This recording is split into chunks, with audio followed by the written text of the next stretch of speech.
and the power of J-Skull. Welcome, guys, back to another episode of the Power of J-Skull, and way more dramatic than I did it. But here's my co-host, Jason Roy Gaston. How you doing, sir?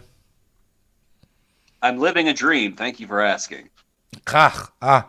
And before we start, I've been told off for this, Jason, so I've got to say it. If you do like what we watch, and we would question why you do like it, I think both me and Jason may even think a little bit less of you. But if you do like what subscribe, please, and give us a like because it's free. So that would be fantastic, and you keep these two nutbags going. So, maybe not right choice of words. This is going to be a rough show, guys. Hold on. No, this is going to be an exciting show, like guys. That's any different than usual. Come on. No, we got a great show because, Jason, in the last episode, you threw a curveball. I was not expecting this would be the character you picked, but I will say right now, extremely thankful that you chose to do the Sorceress because these two episodes kind of have merit, both of them, for me. Oh, yes. I also have to say, I like how you did the cover image of all three incarnations of the Sorceress. From the Revelation Sorceress to the Filmation Sorceress to the 2002 Sorceress. Only one missing is the Netflix Sorceress. And that imposter from the New Adventures of He-Man, which we don't talk about. Oh, okay. That's shots fired, which I have no idea about because I haven't watched that series yet. So we watched the first episode, there, you liar. You saw her. I did. Oh, was she in there? Yeah. Yes. Sorry. That was a while ago now. In this, I think. Yes. We're episode 30 now. It's probably episode 3 or 4. Right. I reckon we did that.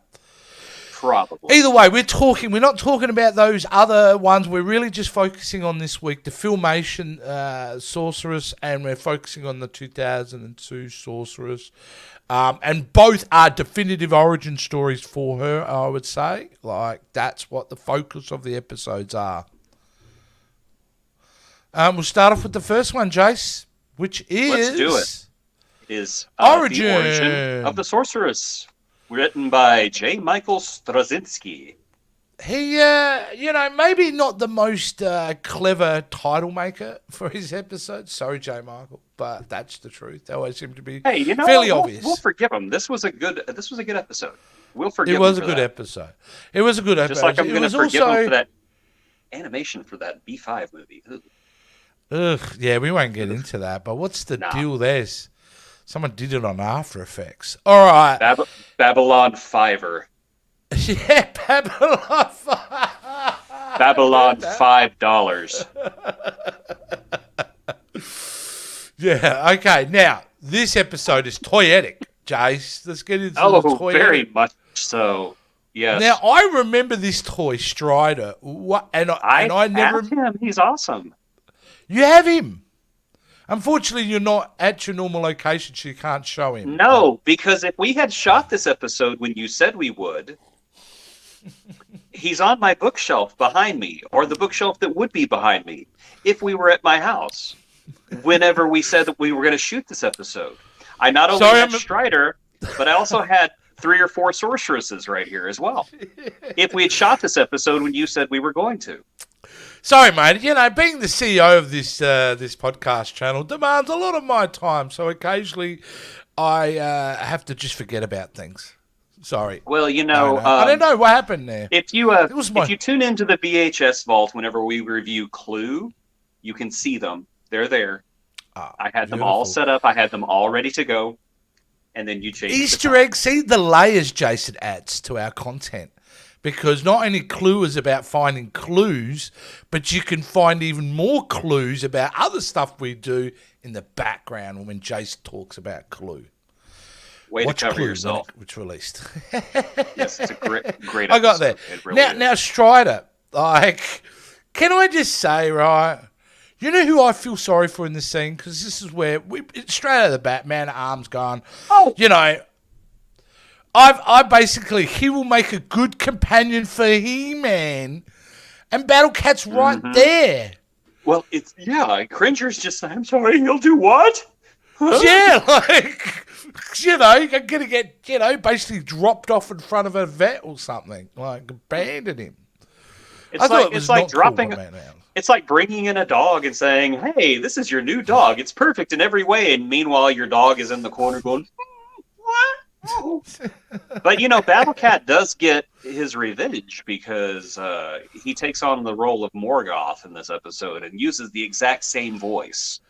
Yes. So I like to think it's Battle Cat in disguise getting revenge. Can you bring up that picture of Stridor again, by the way? Yes, absolutely. I've got a few images. There's an interesting omission in this Stridor. Do you see what it is? Because this Stridor is missing something that the toy isn't, and that is this Stridor is missing the guns. The guns, exactly. The guns are missing. Otherwise, it's a very on point a representation of the toy. You even said it. You even said it earlier. Even He-Man sets with his legs inside the horse, not on the outside, just like you get a scene of it when he gets in when he's at Castle Grayskull, and then it kind of sits in it, and I'm like, that looks evasive. Like that looks doesn't really feel right. Weird. Yeah. He-Man, your legs are in my kidneys. I don't know. It's just. But you're right. It is a good design. Yeah, it is a good design. So, I'll go with it. Now, this episode, I will give it to the animators. Also, horses are very hard to draw. Mechanical horses, even more so. They do a really good job with Stridor. He has a couple of big in this episode. Yeah, and he has a couple of big scenes where he actually has to do things. So, which kind of works out. But that's pretty bad. Whenever your big scenes are the ones where you have to do things. Yeah, not just stand there like this. Skeletor, I'm going to call you out.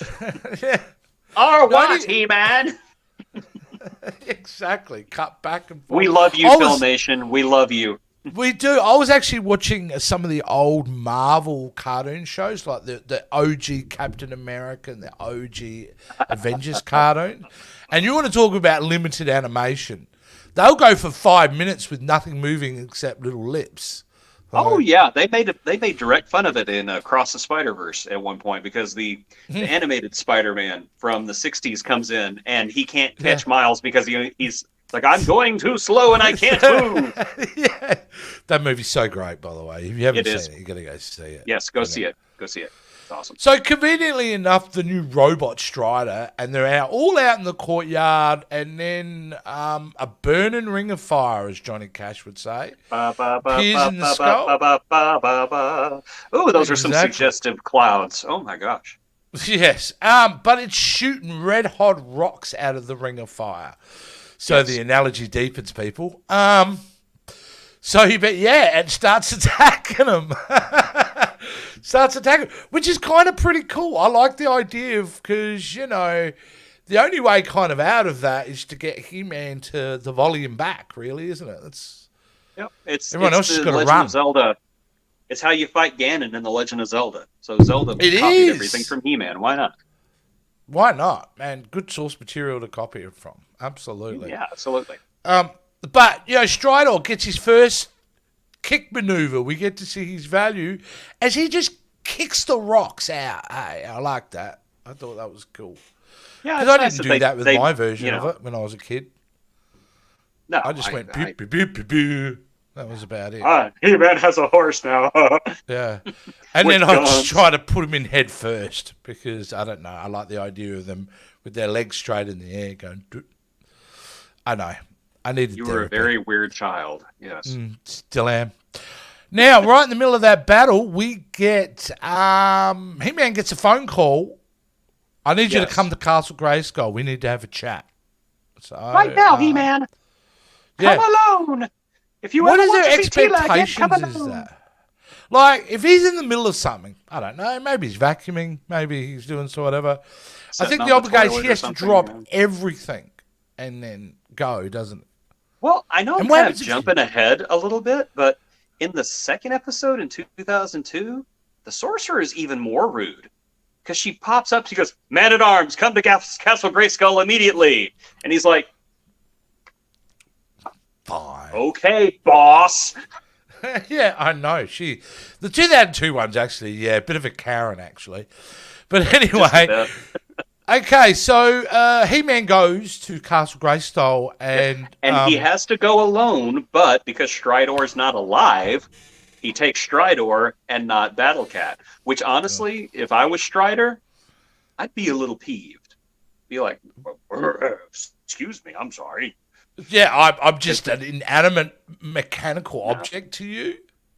I mean, You're would they treat denying me a Roboto the soul? same way?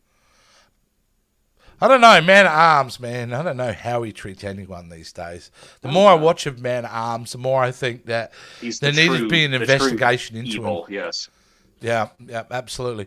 So, He-Man has to rock into Castle Grayskull, and, what I love about this episode is the fact the Sorcerer, keeps making watch across both episodes. She must have got a Netflix deal, because we keep throwing to documentaries. Here, watch this. And this is what we get here. We get our first moment of, here, watch the first part of my Netflix documentary where we talk about the origins of the evil wizard. Yes. Who, The evil wizard Tiger King. Tiger King, exactly. The Who Tiger apparently, Jason, at some point, we're shown and told that he is captured by what, according looks like a couple of cyclones, right? Yeah. Then And he was sent to like Never Never Land or something. Yes. yeah, The world between worlds. The Exactly. Phantom Zone. the Phantom Zone, absolutely. Yes. But he doesn't look captured, because I don't know about you. He walked right into that sucker. Yeah. He was I just mean, it walked was, into it. hey, hey, Morgoth, if you don't walk through there, you're a pansy. Well, I'll show you who a pansy is. Oh, wait, no! Look how big he is, though, Jason. Oh, he's a big He's boy. so big, you can see the curvature of the planet there. Absolutely. I mean, he's stepping on those mountains like they're nothing. Like he could be quite a problem, I think. So, yeah.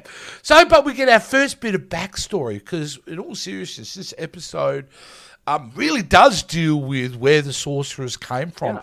And But I hadn't seen it in so long, I've forgotten Yeah. about it. Special episode though, because this is one of the only times the sorceress ever leaves Grayskull, because Do you like the she's got excuse? that there crystal. Yeah, She it's got like, the magic yeah, diamond. I got That this works. thing. I can leave now. Bye. Yeah. It's basically like the thing the EMH got from Voyager. Exactly. It's her mobile emitter. Exactly. So that's Yeah, there fine. we go. I'm cool with it. I'm cool with magical story MacGuffins. It's fine. Look, to get her out and get her part of the story, I'm totally cool with it too. We don't get enough of that, to be honest with you. Right. Here's that really awkward, evasive moment of him putting his legs inside another being. It just doesn't Yeah, because feel right. his at all. legs are like right behind Stridor's neck, right into his chest. Like And if, now if I'm He-Man thinking, were is to there an wiggle his toes, it would accelerator? probably tickle. Yeah. There's got to be. There's got to be. Got to be a pedal, got to be a brake pedal. I don't know if it's stick shift, so there might be the clutch. I don't there know. too. It's like, boy, can you imagine that He-Man trying to work the stick? He-Man, that's not the stick shift. Well, then what is? Oh no! But this is where we get the ultimate team up. We got He-Man and we got Sorceress having to go to. Well, we don't know this, but it's originally kind of the real origin of where she comes from. But they're going to go and wait for, what's his name again, Jace? His name was Morgoth. Morgoth. So, to go meet Morgoth and stop him. All right.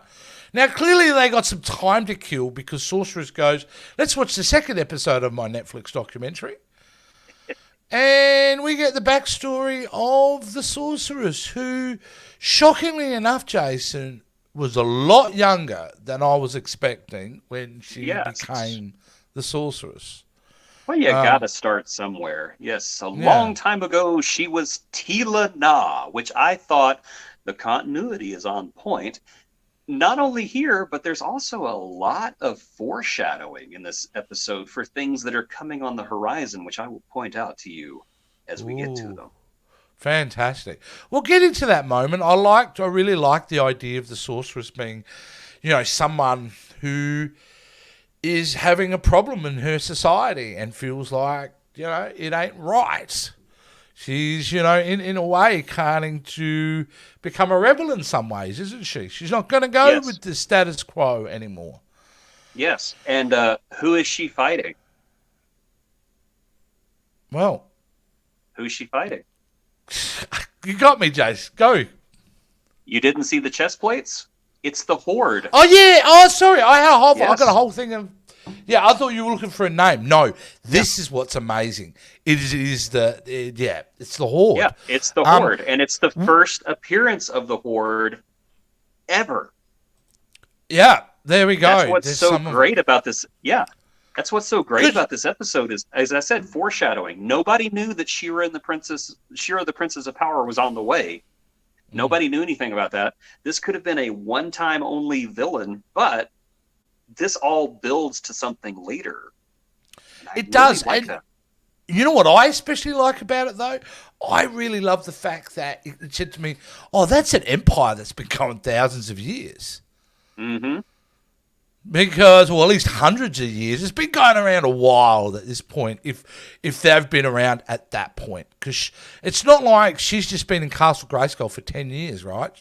She's kind of been there. Doesn't it slow down her aging process? I'm not sure if they ever really explained that or not in this one. I always I felt got the it's a impression very that she long had been, time. Yeah. Yeah, at least 100 years, maybe longer. I could be wrong, probably am, but that's my impression. Now, to battle the Horde, young Sorceress meets up with Bargain Basement Aladdin. And, What is he... wrong with his face? Yeah, like, someone punched him really hard in the nose and kind of got rid of it. He's got the boxer's nose, doesn't he? He Yeah, does. it looks like one too many bouts, I think. And he's really a useless character in this episode. He really is. None of the characters in the Sorcerer's flashback story really have any use except for For the her. other Sorceress. Yeah. Which we're going to get to right now because she gets summoned in a way. Well, how did she find it? She falls over. That's right, doesn't she? And hurt herself. Yeah, she's in the desert, and the castle just appears in front of her, and the drawbridge, which I will never get over that pun. I love the drawbridge. Drawbridge opens like, get in here. But I'm a little bit, get in her. Get in her. But she goes in there, and she has the exact same reaction I would if I had gone into a place like that and seen a chick covered in feathers. I'd be like, what the hell is going... Like, her look of absolute shock is so relatable, isn't it? I know the animator was going, this is how I'd feel when he drew that up. Yes. I thought it was brilliant. It's I also amazing. really cool about this scene. You're talking about foreshadowing, Jace. Yep. I know you're talking about this, aren't you? Yes. Big time. Okay. So, picture it. 1984, 85. I'm watching this episode at home. I'm like, oh, this is cool. We're learning about the sorcerers. Why are there two swords? What's going on? Where does the second sword come in? Again, we didn't know anything about Shira at this point. So, I am and it's not even like... out. And it's not even like they change, sometimes when they come up with an idea and then they'll slightly change the design. No, that design-wise is exactly the sword, and it's the same sword we get through the entire Shira series. Yeah. Yes. That blew my mind when I saw that. Yeah, can you go back to that picture there for a second? Because there's a funny... I don't know. There's something with the scale of those swords, or at least it tells you how big the sword is when compared to a normal person. Yeah. But those swords are almost as tall as the first sorceress. And by the way, let's talk about the first sorceress, which I really like. It was yes. Yeah, no, I really like the idea that they established in this episode, because you wouldn't have known it before this episode, that it is a job, an occupation as such. It's a line of succession. It's the sort. Tila Na is being buffied right now. Mm-hmm. Oh, what a great comparison. That's really cool. I even like the fact that once she accepts it, and she's warned too, isn't she? Yes. It's not like it's... I do like the fact it's like, hey man, if you're going to do this, certain obligations, certain things, you're not going to be able to do anymore. Yeah. Kodak Ungor, I think, is a great underrated character. Mm. I love the little tweak where her headgear is an owl and not a falcon, and it's something Mm. that you don't even notice at first. No. But I don't know. I don't really ever um, say that Filmation does great costumes, but I like that little touch right there. It was really Yeah, cool. yeah. No, absolutely, I agree with you. It is, and again, the scene. I really like the scene. I like the fact that when she transforms, I think Yep. it's wonderful. And yeah, Just, this is I'm where you stuck in see the the Falcon. How do difference. I get back? Oh my God, I'm How do I stuck. I'm get stuck. back? Yeah, yeah, Yep. yeah. I've got the I urge did. just to pack everything. Um, I did think it was cool though how I don't know. I guess as a kid, I remembered it differently. I thought you actually saw the pool that she goes into, but you mm, don't. She just goes through the floor. I guess they couldn't afford to paint mm. it, and then she comes back up as a falcon. We don't see that. We don't see the Oh, pool of power for we 35 years. that's right. And it could have been a long time. She could have been tortured down there. You have no Yeah, idea. They could have been putting those feathers in one by one into her back. You yeah. never know. All of a sudden, He-Man goes to Hellraiser territory. Now, apart from that, we have now established that we have a new sorceress. What happens to the old one? We never find out. I like to Does think that she's in Florida somewhere. yeah, Either yeah. that or she Oh, just kind that'd of be good. crumbled into dust. I don't Wonder what know. the I like the Eternian Florida version best. of Florida is like. I don't know. I guess it'd be Etorida or something. It's where all the Yeah, I'm just thinking where some of the Skeletor's characters who would live there. Skeletor's mom lives there. Like her Skeletor's Yeah. mom and the old sorceress are neighbors. It's like, good morning, Mrs. Skeletor. Eat Yeah. my butt, you piece of crap. Yeah, I'd like to see that. I would love an episode. I don't think they ever did it. Would I've loved where they all kind of it was parents' night, so in Snake Mountain they had to bring all their parents along, coffee and cake. Mr. and Mrs. Beastman, so good to see you. We Oh, wanted if I our son met to be a lawyer. if I met Stinkor's parents, I'd go. Someone needs to call child services on you. Give that kid a bath. So, either way, we come back to the Horde, and they're kind of three goofy Horde characters, aren't they?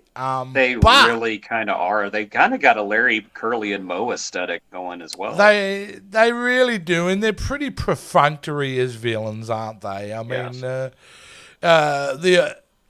and basically Sorceress is just yes, it's a Sorceress talking to the old dude, yeah, Mogarth. I feel like I'm missing something here. What am I missing, Jace? I feel like She the shows attack up on and the she, ship yeah, kicks their she ass shows in up that and she great just, scene. yeah, she's so ruthless. Mm. She's not like, she doesn't come across as like, I'm going to destroy you all. She just comes up and just like, well, I'm going to destroy you all now, and that makes her even more terrifying, I think. It Is does. the It fact that does. she's so cold and calculating, and she knows Yeah. exactly what she's going to do to these people. She could Yeah. have crushed them all at a Mm. whim if she wanted to, and I think she wanted to, but she stopped herself. Well, that's part of her responsibility. Is almost a moral responsibility in how she carries herself too. I would Yes. assume, being the good guy. Now from that scene of we now know how Sorceress was created. We do flash back to today, and the Sorceress is meeting up with this old gentleman who she knew back when she was a child, as such. Okay, Um, so I guess then it hasn't been hundreds of years. Maybe she's got a normal lifespan. yeah, that kind of proved it, didn't it? Because if the same Yeah. dude's alive, all right, Is that well done, Aladdin? Filmation. Yes. But for the return of Hogarth the Horrible, his He said plan. his name like 5 different ways. It's amazing. I love it. Yeah, I know. I never get it right. I'm going to call him Hogarth This next. crystal will align your chakra. Yeah, what's the deal, man? Like, you come back and you just throw a crystal in the ground? Well, Like, it anchors him to this plane so he can come through and exist he here. can come through. Exactly, that is true. You are technically correct. Oh, But, goodness. That's me on a Monday. yeah, that's me right now. But the whole idea is they put a shield over it. Like, he puts a shield over it, doesn't he? Yes, he does. And it hasn't it? But Strider, this is where Strider kicks into action because he basically cracks it. Yes. Doesn't break it. And then Morgoth hurts Stridor, and that makes He-Man mad. Oh, yes. Yeah, He's like, that's my horse. It's been my best friend forever. Battle Cat's in the bushes going, what? That's right. Like 5 hours. That's it. That's how long you've been best friends for. And yeah, he gets pretty annoyed and basically punches the crystal in half, which makes Hogarth the Horrible pretty angry and pretty scared and basically ends his evil plan. Yes. And that's it, right? Yes. Because after that, we just get the scene of Sorceress and He-Man together, where He-Man's going, I'm pretty amazing, right? And she's going, yeah, you're pretty amazing. But you're skipping the most wholesome scene whenever Stridor is injured and...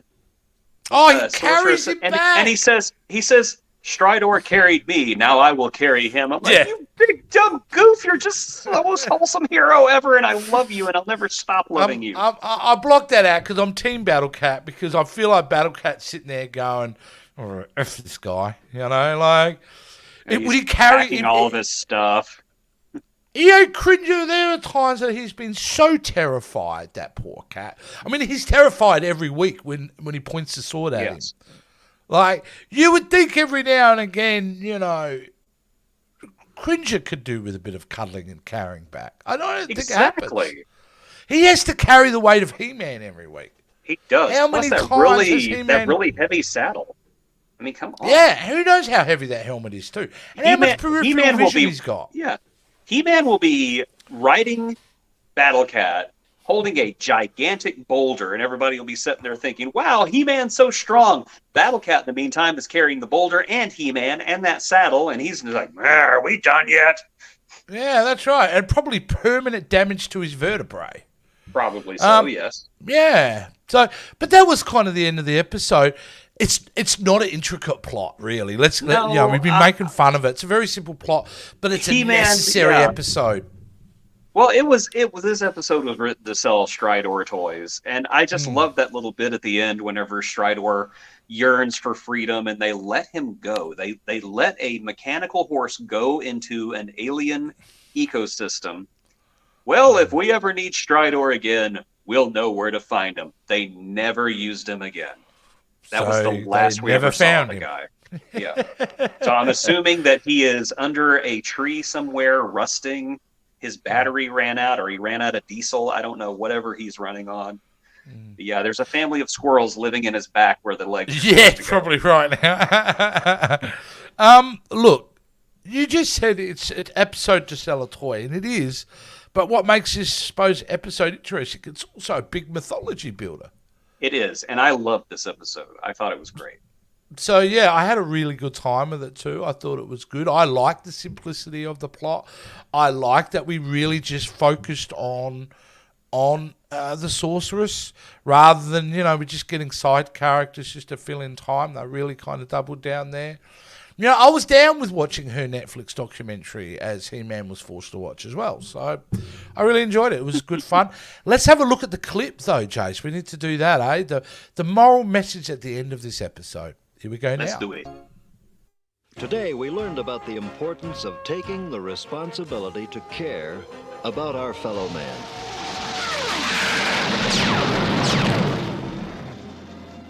If you have a friend who needs help, who's having a difficult time, do whatever you can to help them out.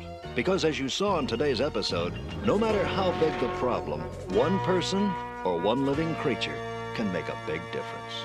See you next time. That's a low bow to pull, isn't it? Okay, wait a second. So today's episode was all about helping your fellow person and being kind. And while He-Man's sitting there talking about sometimes people have a bad day, and he's showing people in what is essentially a concentration camp. Yes. Yeah. It's more than a bad day, That's correct? That's a bad day. I did think Today we learned all about helping people. Just villages being destroyed and everything. Sometimes people have a bad day. Mommy, where's Daddy going?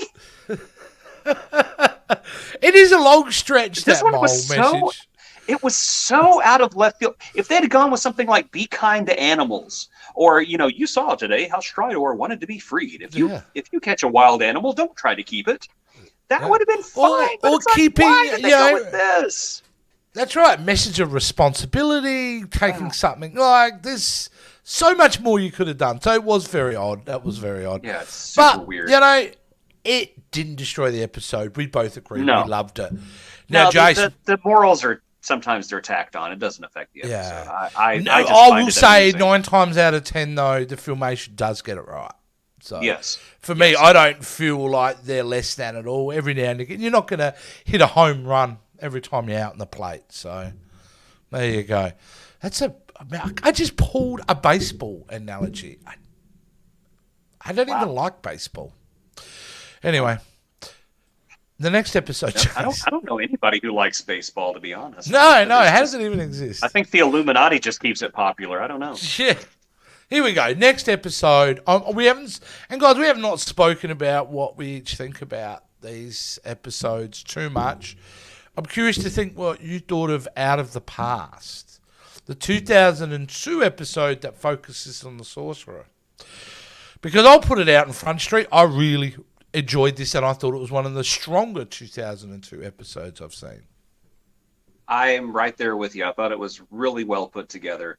I was honestly not expecting to like it because the 2002 episodes have not aged well. This one is pretty good. I liked it. Including a great cameo at the beginning.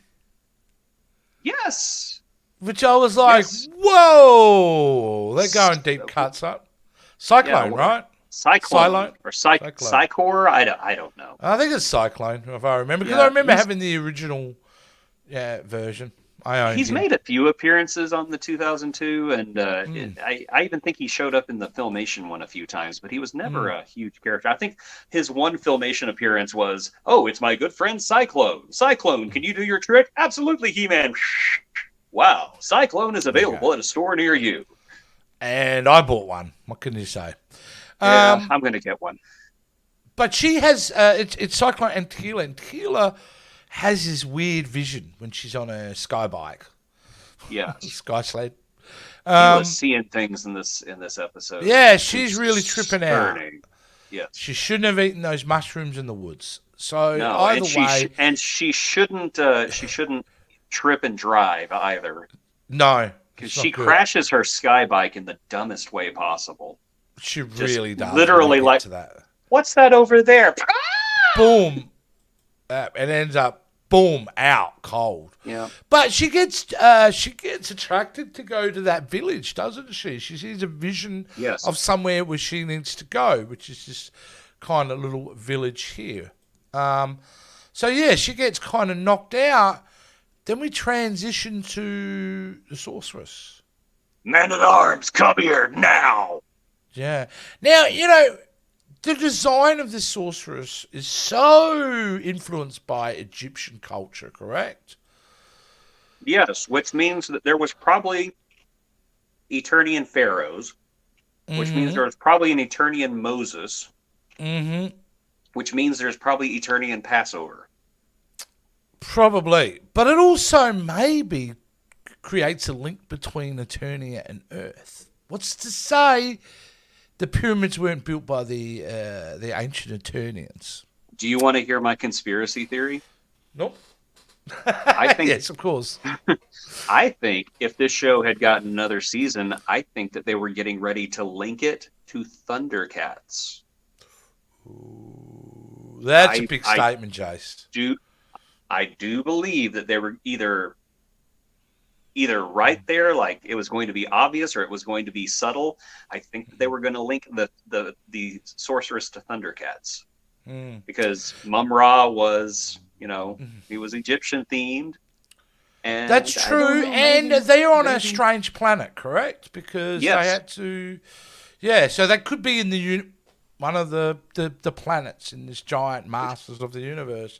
I So know you that could've done it. the rights would have been weird because you got Nelvala and you got whoever was doing the 2002 He-Man series, but I don't know. I just always had Could have this been every worked time out.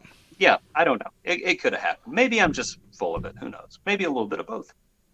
I love the idea, though. I say we just go with it, Jace. Now, Absolutely.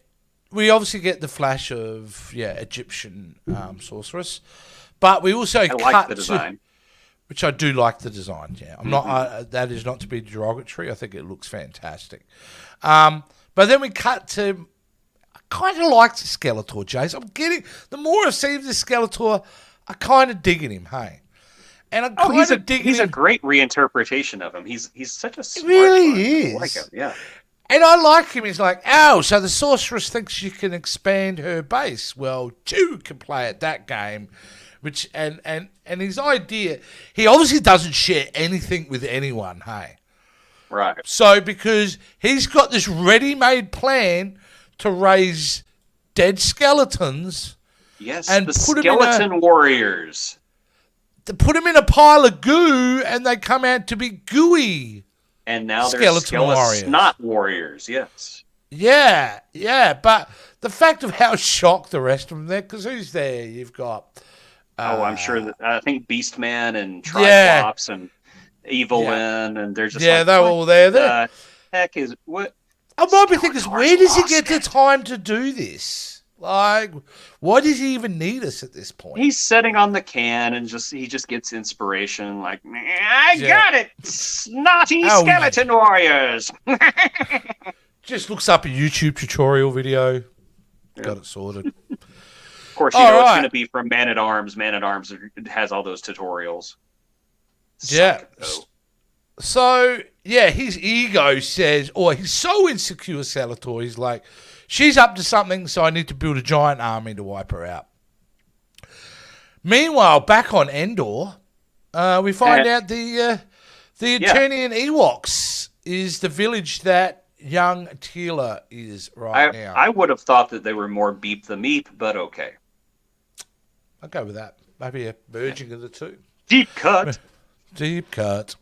So he ends up, she ends up obviously in, come on, from the back, they're totally Ewok, right? Yeah, Give they're it to me on totally this Ewok. bit. They're totally From the Ewok. back, they're Ewok. From the front, they're beep the meep.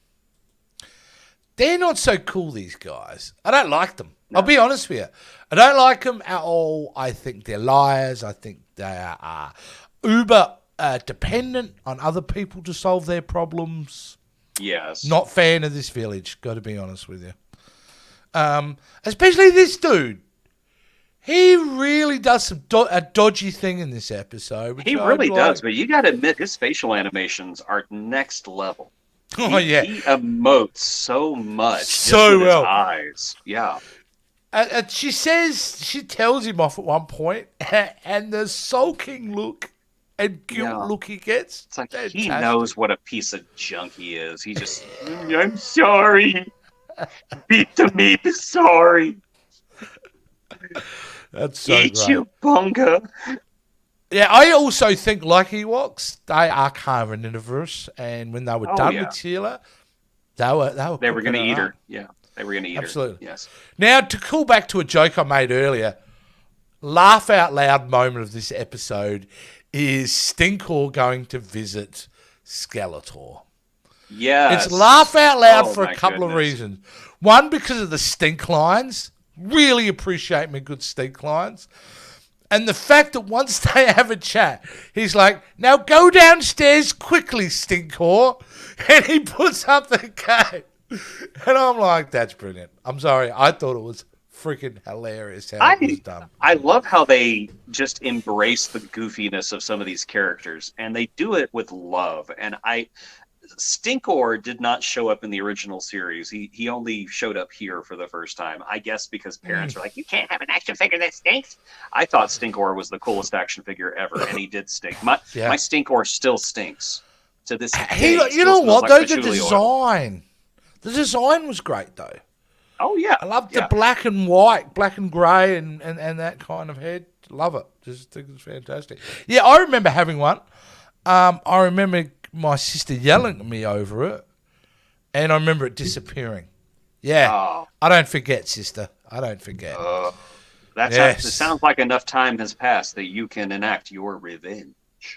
I plan on it. I plan on it, and that's been just being around her that's been my revenge, just annoying her constantly with my presence. It's going Very well good, so far. very good. Okay. Meanwhile, we get a summoning, don't we? We do get a summoning, which we kind of mentioned at one point.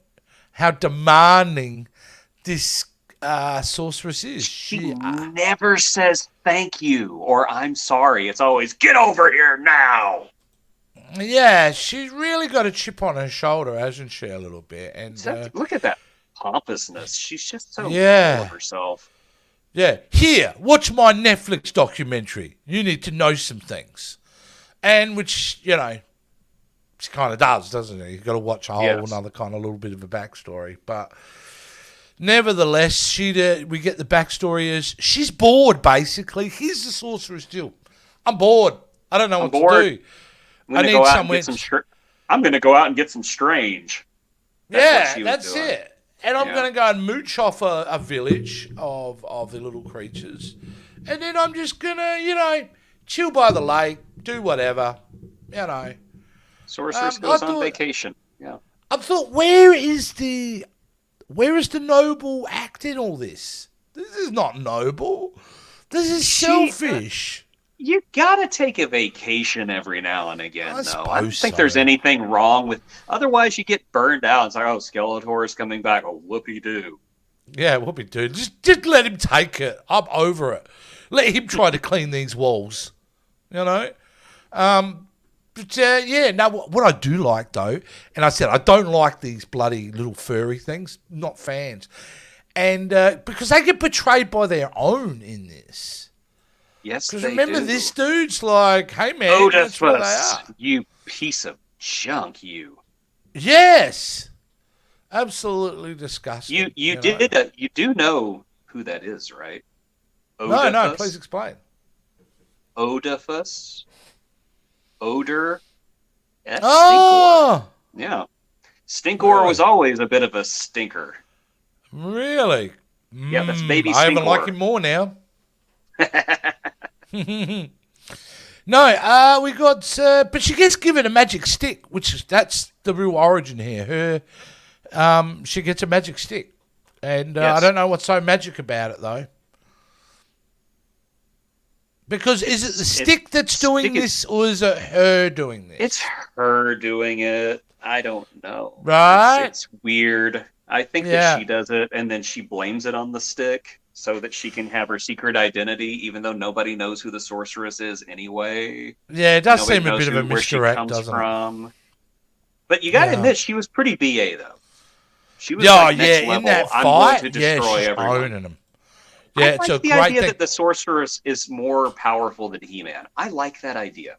Me too. And especially it's shown in this moment here, isn't it?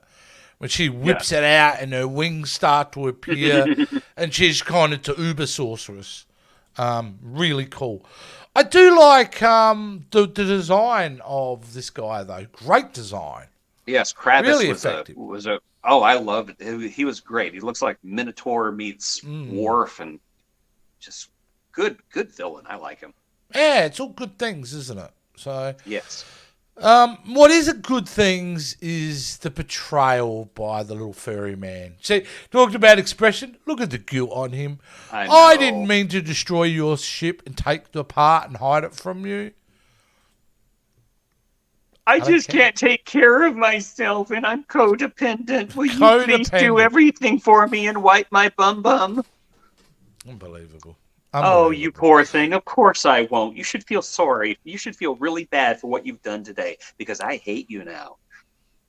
I will, though, the part of me, even though I go, you're a real, pain in the backside, buddy.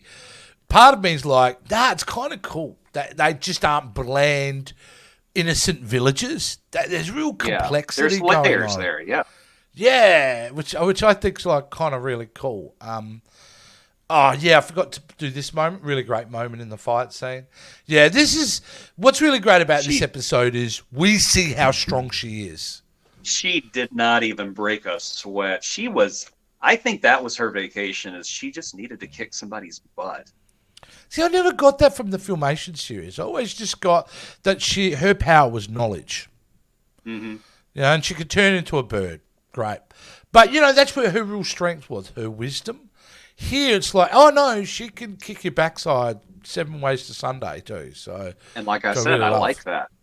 Yeah. I like a sorceress that can, because honestly, think about it. If you give powers, like all the powers of He-Man to a mortal, you're going to want to take them back if you have to.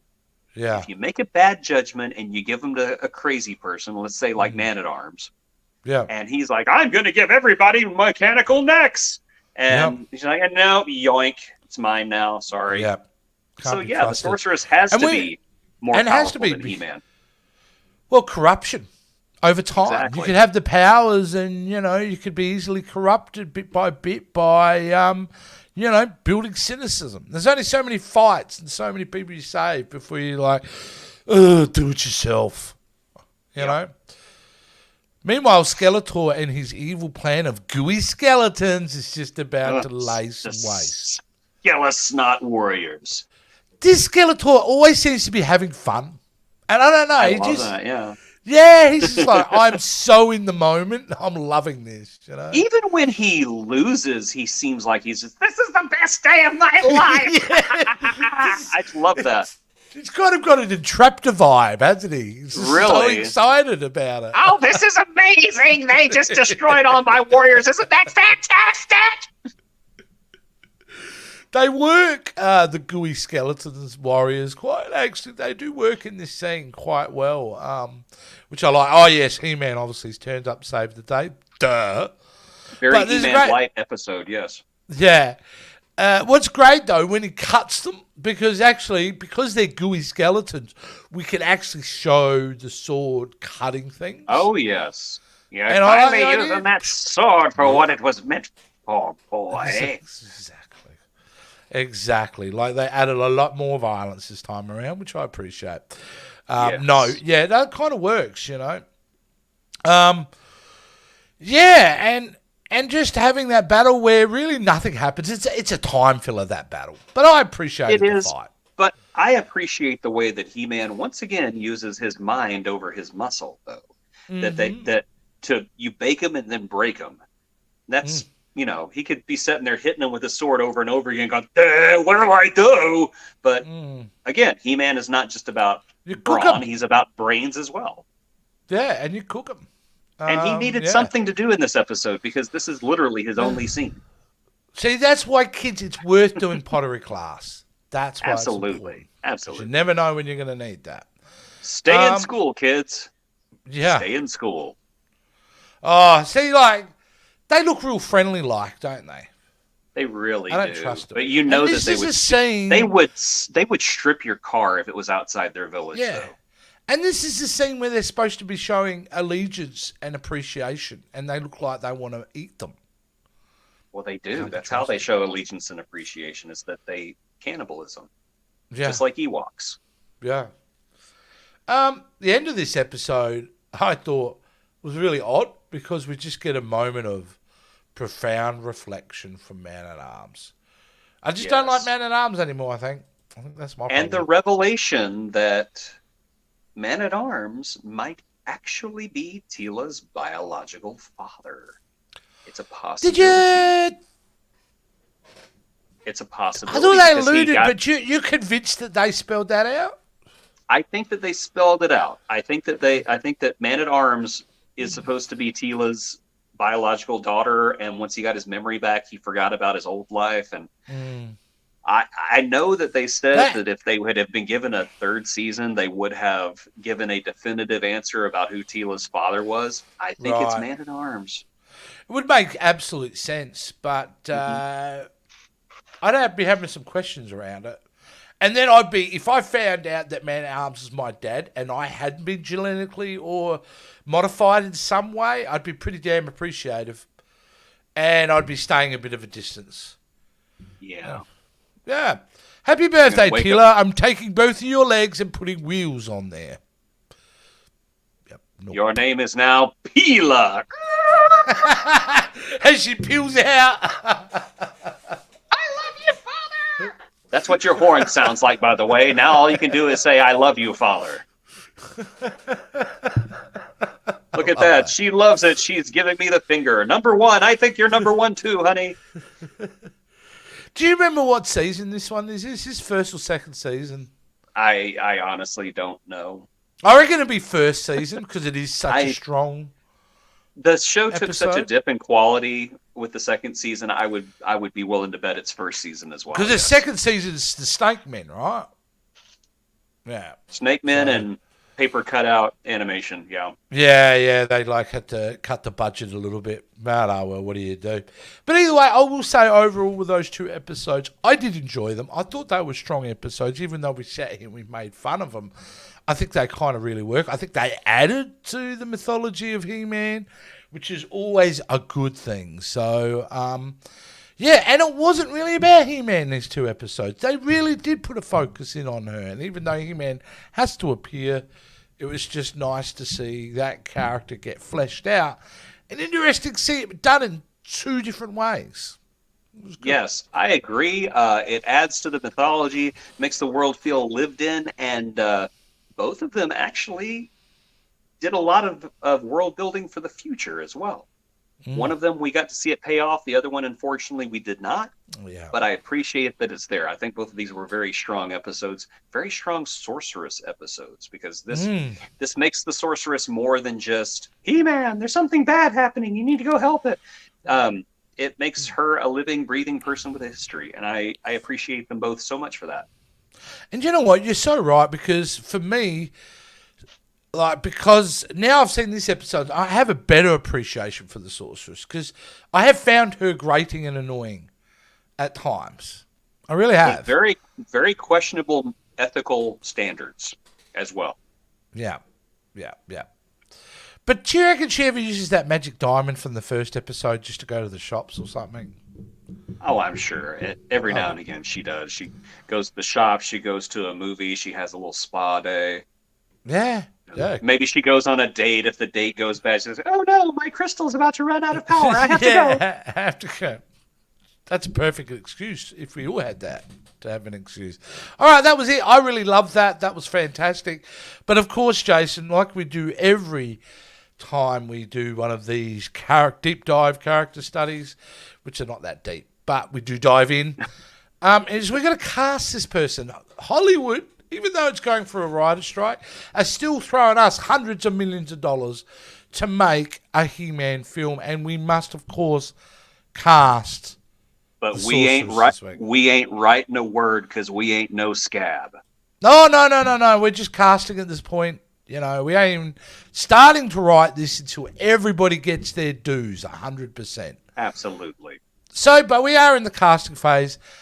I am going to let you go first.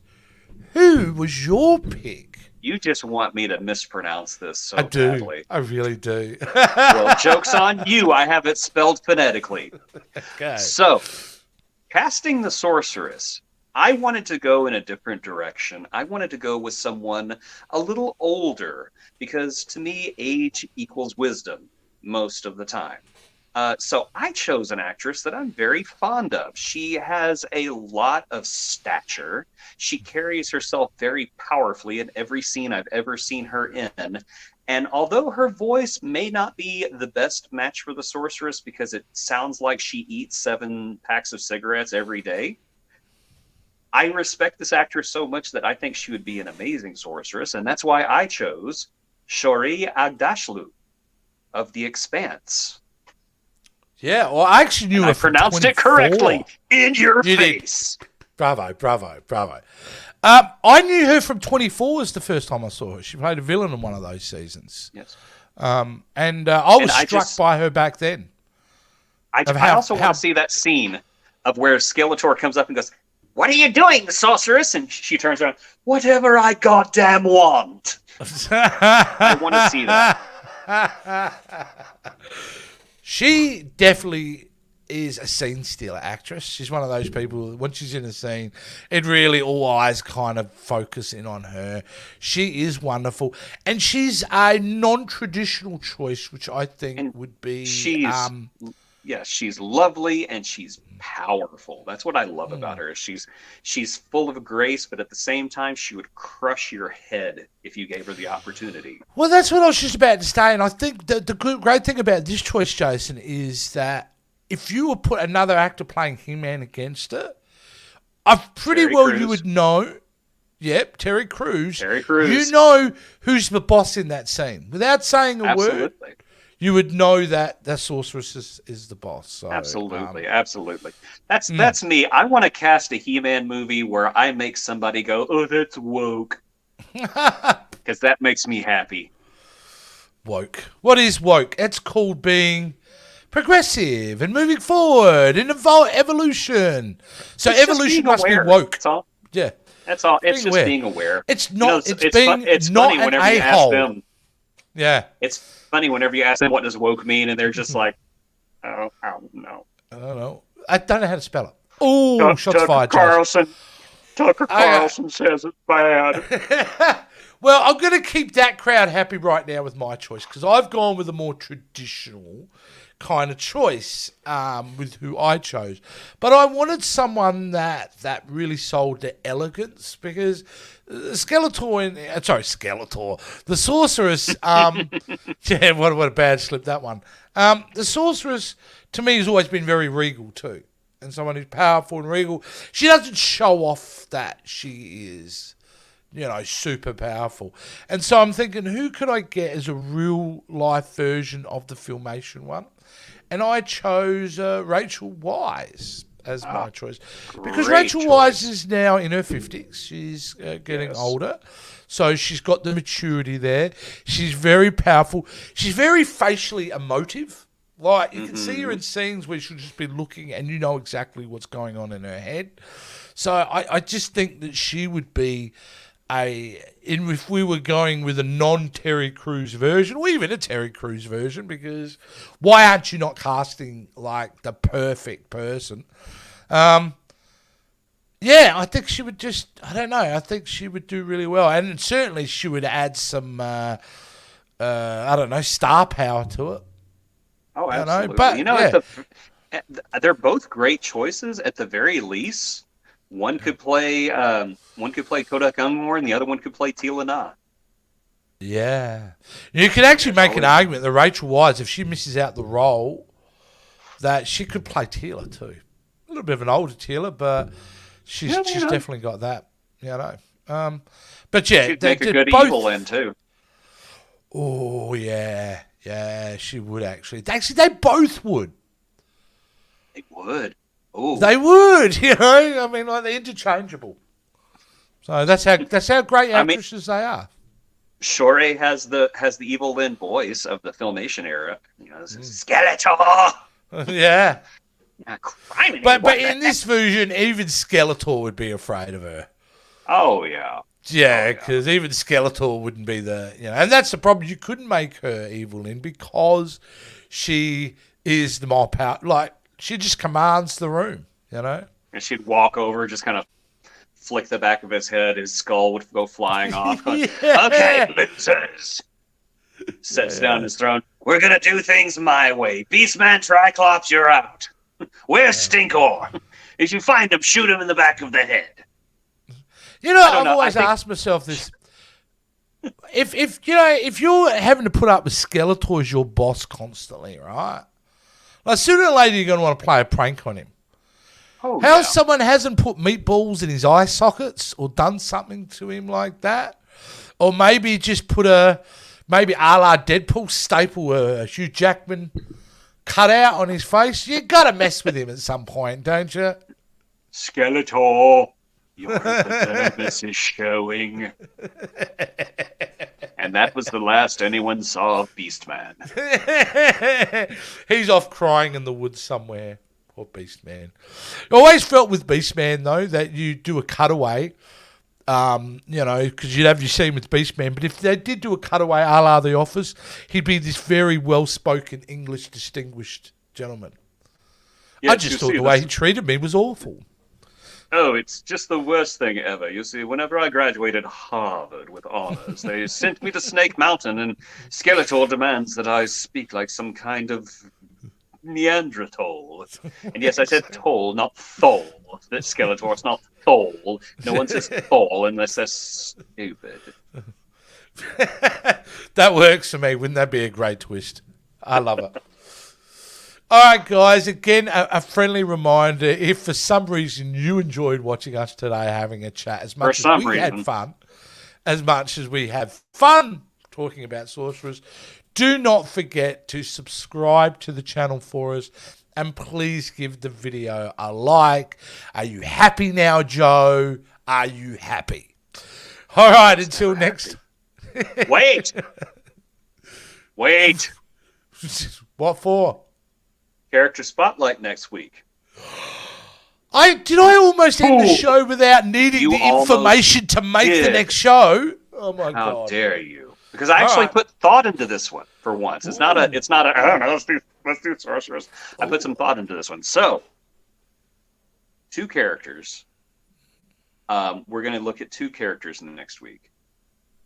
Because one never got a Filmation episode and the other one never got a 2002 episode.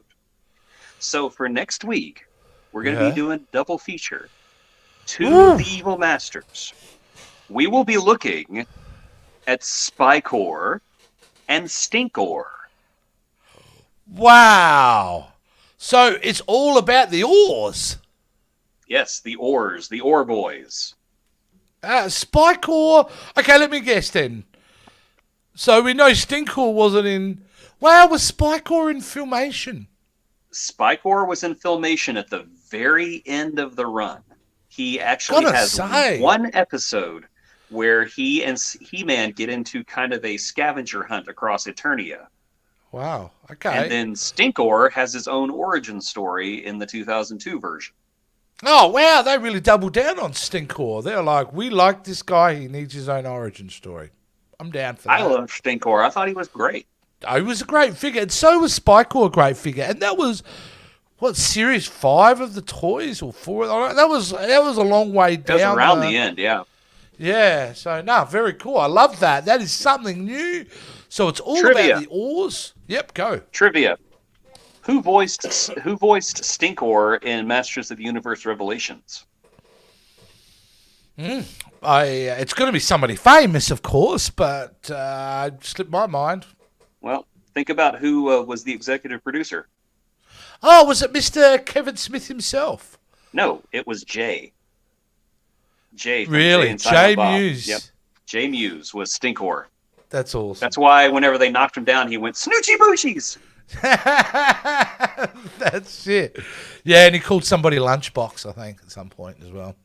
But yeah, brilliant. I loved it. I mean, who doesn't love Jason Mewes, Jason Mewes is awesome. He is awesome. All right, well, that's fantastic. I'm really excited for the next episode. Like, I'm blown away now. We get to see 2 different characters in the one episode. I'm going to have to find... we're going to have 2 characters on the thumbnail next time, too. Wow. Yeah. World's gone wanted crazy, to make your Jace. job. Wanted to make your job horrible. One stinks and the other one's a prick. We're going to look at both of them. Finish it off, Jace. I can't come up with anything better than that. You guys have been watching... The Power of J Skull. See you guys.